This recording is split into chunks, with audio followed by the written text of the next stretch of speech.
Odee Akwukwo gọọmenti Anambra sịrị ka mmụta Solo Chukwulobelu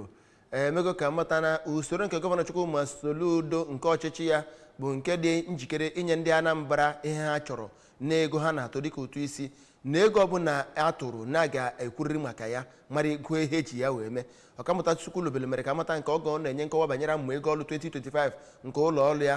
na ụlọ omeiwu nke Anambra steeti. Onye nta akụkọ anyị bụ Emmanuel Chigbata wetara anyị akụkọ a.